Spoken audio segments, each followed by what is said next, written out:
Do VCs secretly care about being popular? Yes. How much? Not to an extent that people think, but I think there is definitely some use in being popular. Where would you meet the next unicorn founder? Through an AI recommendation or at a big party? I feel like I have to say AI, but to be honest, I feel like it's going to be a party, maybe a smaller one, like a small gathering between friends who work in tech, hopefully. But I feel like I'm going to say party. Let's agree on a small party. Yeah. Does age matter for being a successful founder? No. And that's the whole brand that I personally try to build, but also I think our portfolio reflects on that. Like there's some importance that comes with being older and being more experienced, but it's not a prerequisite. I think it's just a byproduct of some industries. I tend to agree. I think Mark Zuckerberg is the best example here. Yeah. If you're an early stage founder, should you invest in personal branding or company branding? I think most of the times people try to invest in personal branding. And if you're trying to build something bottoms up, it's good that you start with your personal branding, but then I feel like you have to switch to company branding because a lot of the times people associate you with more personal stuff versus associate your company with what they achieve. And I think as a founder, at a certain point, you have to, you want to be known with the output of what you do versus your personality. Yeah, I'm still suffering from this because people keep writing to me for things that are not relevant to me in any possible way. So at what stage should media relations and overall company branding should become a real priority for startups? I would say after a proper round. And in this geography, in Turkey and Central Eastern Europe, I feel like that happens around late seed Series A. But if you're a company based in SF, that can be much earlier, depending on what kind of business, what kind of go-to-market motion that you want to go for. I think that's against the understanding and education of most founders nowadays. So you can change this mindset with this interview. Yeah. Okay. And why should VCs start a podcast besides raising 400 million like Harry Stemmings?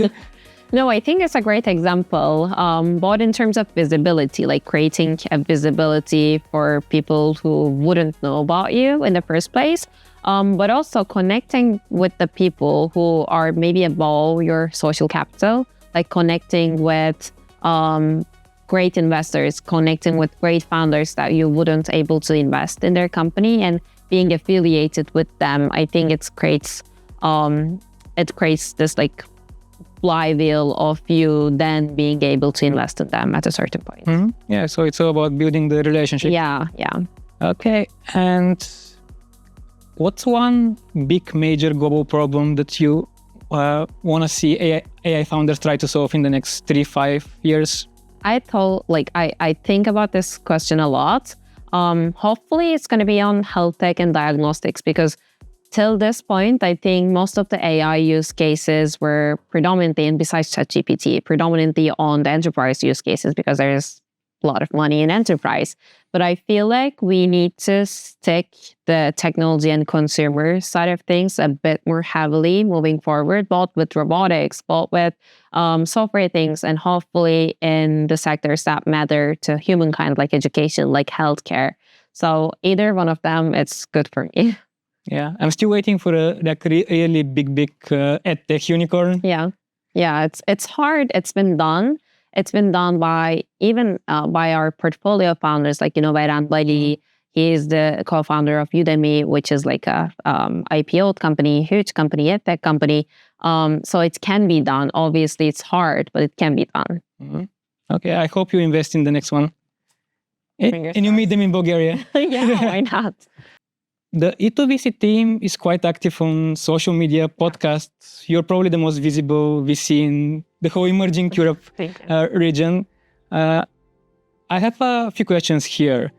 First of all, what was your original motivation for doing that? Mm-hmm. And then do you think that PR, most broadly put, could be some sort of platform service that can be valuable for a portfolio? And do you ever use your social influence to support founders? Yeah. Firstly, answering the last question, I don't have we have that much like media power to like influence a narrative. But what we try to do both for ourselves and for the portfolio companies that we have is like this region sadly is lacking one big thing, and it's capital. So if you want to build something from here, our thesis is that you have to have a really strong US first, global first narrative. And that means the deals that we're competing in are the ones that are either based in San Francisco, based in New York, based in London. So the mature diaspora regions, both in terms of founders, talents, but also in terms of VC, or the ones that are starting from here, but have this mentality of going big or going home. And both of those deals are really, really competitive when it comes to VCs. And in Eastern Europe, yes, we have a brand name, but obviously it's not enough. But also in San Francisco, we're competing against tier one VCs. Like if you're competing against A16Zs of the world, like good luck. You have to only compete with them with the personal relationship you have with founders. But even though if you're not competing with the tier one VCs, there's still high competition compared to what you would have in here. And I think one thing that can make you, that can give you some power is the visibility that you have so that people, talents, VCs, founders can have you top of their mind. So when there's an opportunity, you're one of the first people that they reach out to, or you're known in the circles, their friends can refer them to you. So I think it's really important that you have a visible brand, not just by your track record, but also definitely powered by your track record, which I feel like it's not enough, but we have, and we're going to continue to build on that. But on the other side, this is a digital world. Like I'm in Sofia, like how would a founder in SF would know about me if I wasn't active?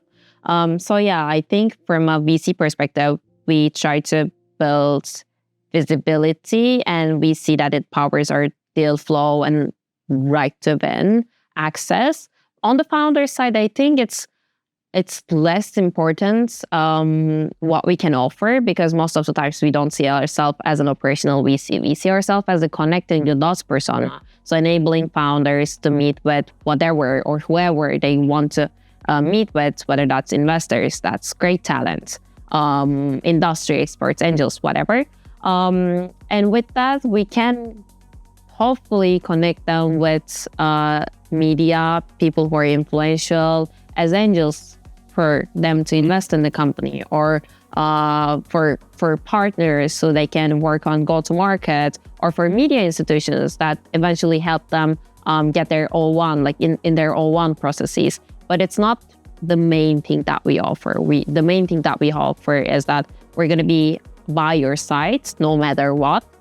And we're going to be able to connect you with the best of the best talent from this region, because that's what we do on a daily basis, meeting with exceptional people, either that's talents or exited founders or VCs or like other operators. Yeah, I think aside of being visible and very well connected, is like, ultimately it's not just about doing 10 social media posts per week. It is about being always present in the community, talking to the founders, which you've also been doing. So, and at the end of the day, as a media founder, I can definitely attest that it opens a lot of doors. Like what else you do with the certain level of influence, that's there are many opportunities. But at the very least, like being like a credible, credible brand lets you, opens a lot of doors for you that otherwise wouldn't be there. Yeah, that I definitely agree. I don't know if you see, but I've started to kind of push some videos out there. It's just me talking about some topics that feel relevant and on brand for me. So for example, I've been talking about being young and building in tech. I've been talking about having clarity before you're building something versus not having clarity and getting to that point. I'll be talking about like what are for deployed engineers, like these kind of like super small topics, bite-sized videos. And one thing I realized after publishing videos is that like enables people to have a parasocial relationship with me, and they feel like they know me, even though we never, or maybe we met once, twice. They feel like they know me, so that they reach out more. They're open to have more meetings with me, even more senior people. Like, I feel like them seeing me on a regular basis kind of enhances the relationship that we have, even though we don't speak. So that's something that I'd love to continue doing, but also I would kind of push people to do so, especially if they're founders, because keeping you top of mind is really hard and not scalable if you're doing it offline. But if you do it online, it gets more and more scalable. Yeah, that's how you got the invite for this video interview. Yeah, that's exactly it. Like, it happened under a comment on one of my videos. So yeah, and yeah, doing it offline, like once you turn 30, it's too difficult. Yeah. I don't know, like Enis is around 30 something. But I think like you have to put yourself out there. And this is an industry that is known to be affiliated with like being bold. So if you think that you feel like you can do it, you have to try. And obviously it's important to kind of nurture those relationships offline too. It's not just it's not just putting yourself out there, but like being there when people need you, being there for your founders, for your portfolio companies, but also for your anti-portfolio companies too. So like it goes hand in hand, your performance, your online presence, but what you do offline. I think they're both really related. Yeah, at the end of it, a really personal relationship is performance online. Offline. Yeah. So you can get to know someone online. They can grab your attention, but it's gonna be like face to face. Yeah. At a meeting or a party or whatever retreat. Yeah. The true bonds really form. Yeah. Here. Okay, so next major question. Okay. In the history of venture capital, there have been many examples of investors who pass on investing in category-defining, not unicorns, decacorns, and even bigger companies. Probably Airbnb, Uber are the classic examples. And last week I saw a post from Enis from E2VC, who very bravely admitted on LinkedIn that 9 years ago, he passed on investing in Preply, which just became the latest Ukrainian unicorn.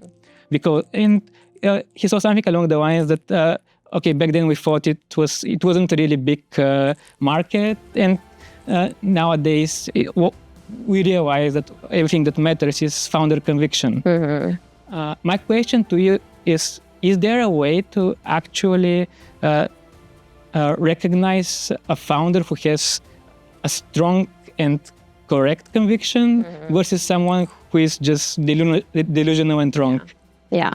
I don't think there's an easy answer to this, but like doing this for 10 years, especially the more senior team, but like with them, everyone in the team kind of experienced some wrongs on our side, like some things that some opportunities that we didn't use in our advantage. And now I feel like we have 4 unicorns that we had access to and didn't choose to back.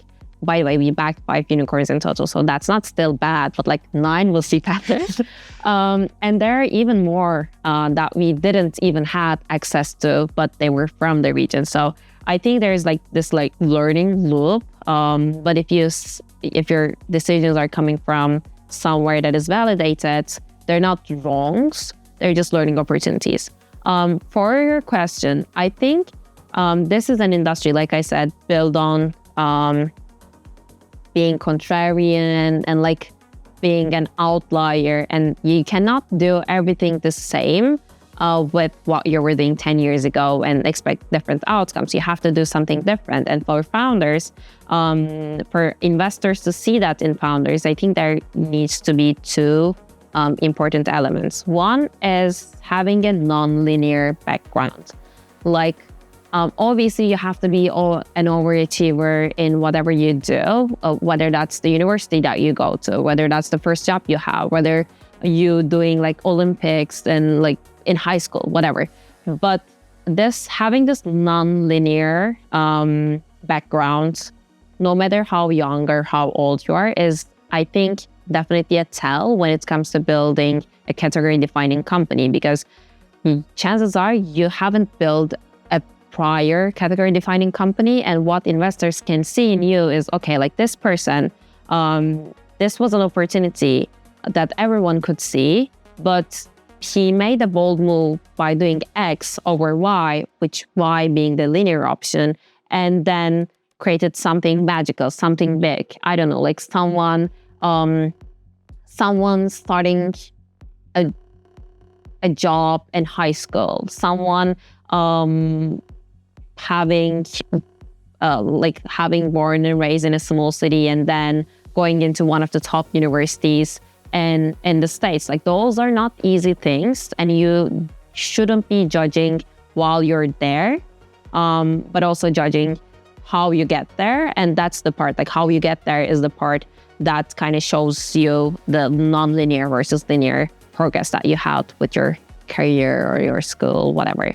And the second thing is having an internal locus control. Like, if you want to build something huge, if you want to build something that hasn't been done before, like Airbnb example, for example, I think you have to have this idea of life not coming at you, but coming from you. So you have to see other people's successes and not think, oh, okay, like they were lucky. You have to have this notion of understanding, like, oh, okay, like this person was able to do this because of X, Y, and Z. Like, you shouldn't attribute things to luck, and you should understand the cause and effect relationship you have with your environment. Like, not just output, like input and output, but also different variables that goes into that input and output, and that variables not being luck. So you don't try to optimize for quote unquote luck, like you optimize for other real tangible things.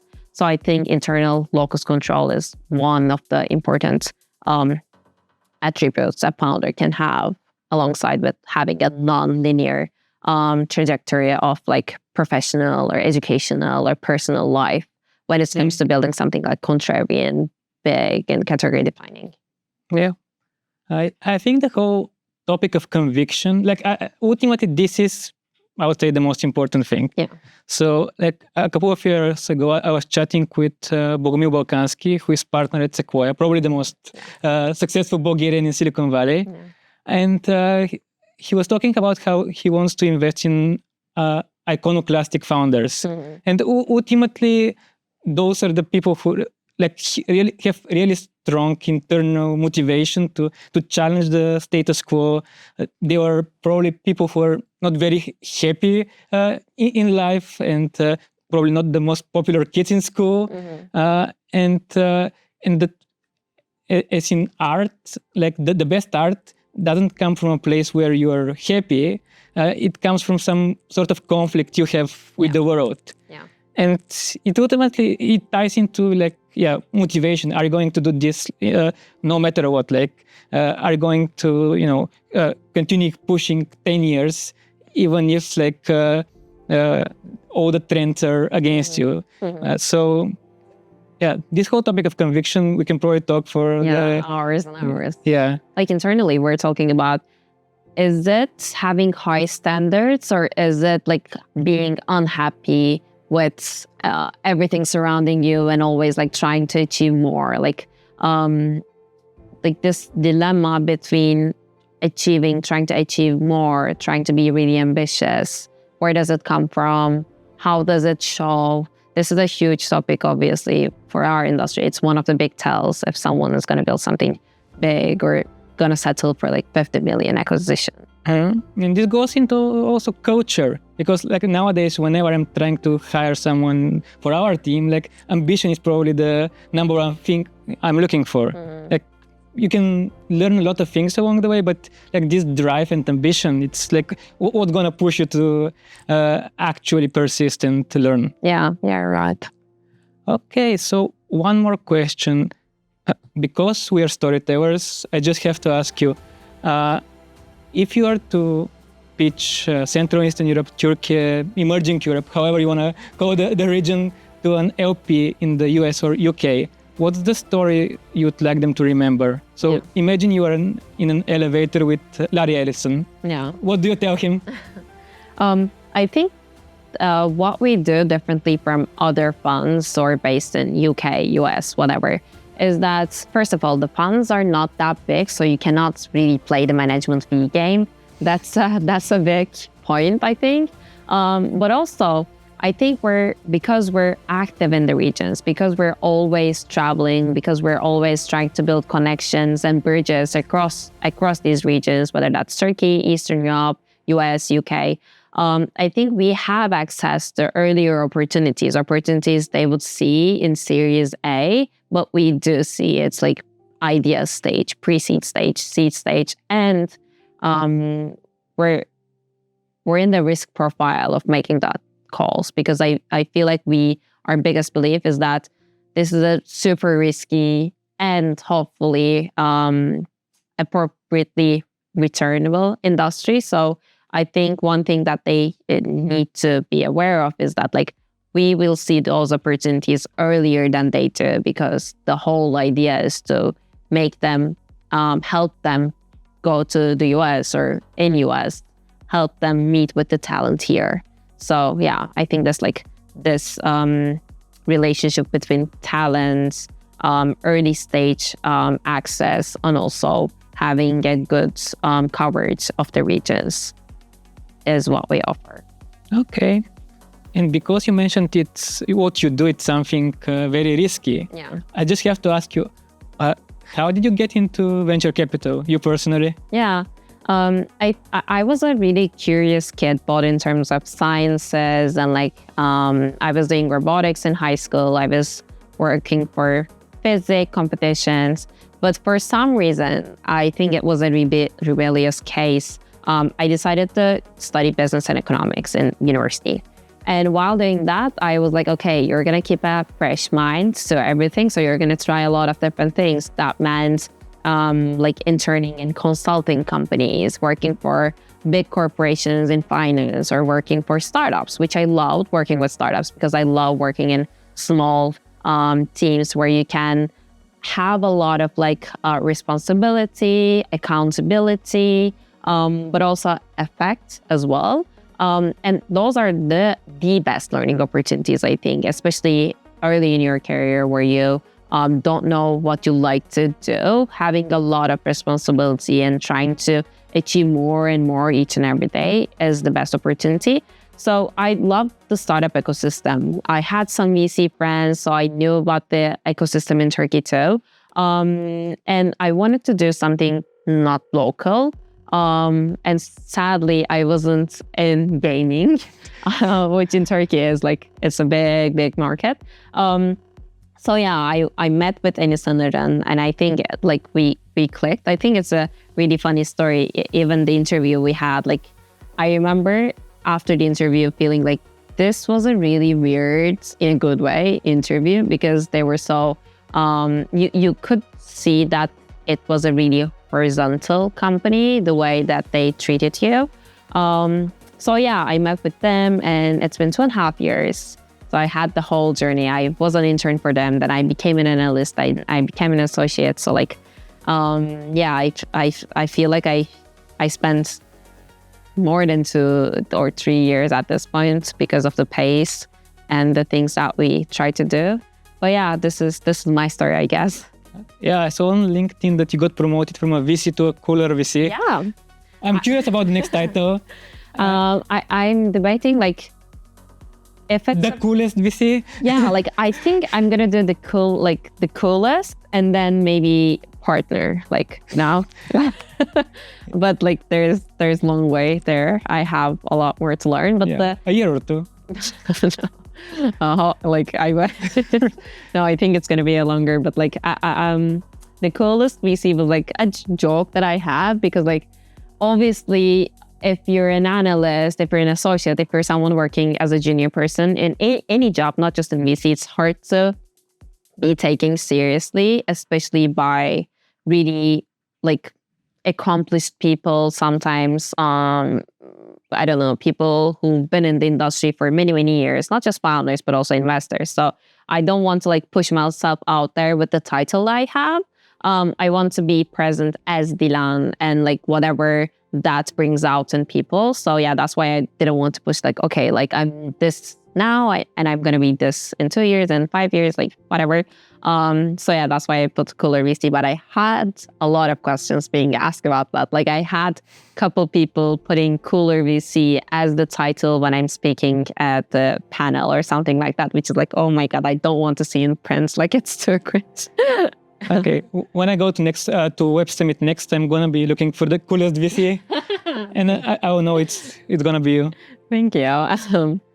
Okay. I have a question for you too. So we're not as active in consumer besides gaming, but I'm obviously interested in consumer because I am a consumer. And I'm thinking a lot about media, culture, how they're really connected. And in a post-AI world where everything is now even really hyper-personalized, but I think with AI, it's going to be even more personalized. What do you think about the media's effects on culture if we don't consume the same media? Because we can consume different kind of things at this point with like all of the tools that we have. Okay, that's a very interesting question. So like I have thought about the role of media and us many times over the years. So originally when we started, I would say we were something like an interpreter of innovation because 5 years ago, there was almost nothing happening in Bulgaria, in the region in general. So, and people didn't really understand what is innovation, what is startups, venture capital, and so on. And as a founder, if you're building something innovative, like no matter how good the product, the technology is, if you want it to be successful at the end of the day, you need clients, investors, and talent to understand it. Yeah. So I think this was one of our original roles, but I found a few more along the years. And then I'll try to extend to the whole industry. So ultimately, I would say like in a way, we kind of create this shared meaning for a group of people. So this ties into your question about culture. So we are like a curator of values. So we were not trying to speak to everyone. It's probably, I mean, if you look at the tech ecosystems in the region, no more than 300,000 people. Although we do try to reach as many people in the US, UK, the Western markets as well, and build these bridges between the region and global markets. But ultimately, yeah, we're not trying to talk to everyone, but to the ones who are the builders, the ones who want to create a better tomorrow, the ones who, they're not, happy with the status quo, because historically the region hasn't been the greatest place to live, but there is a growing number of people who want to change this. And at the end of the day, we are building the Recursive to serve these people. It makes sense. And like being a non-partial party in between people who'd like to be connected, I think it's an amazing opportunity. So congrats on that as well. Thank you.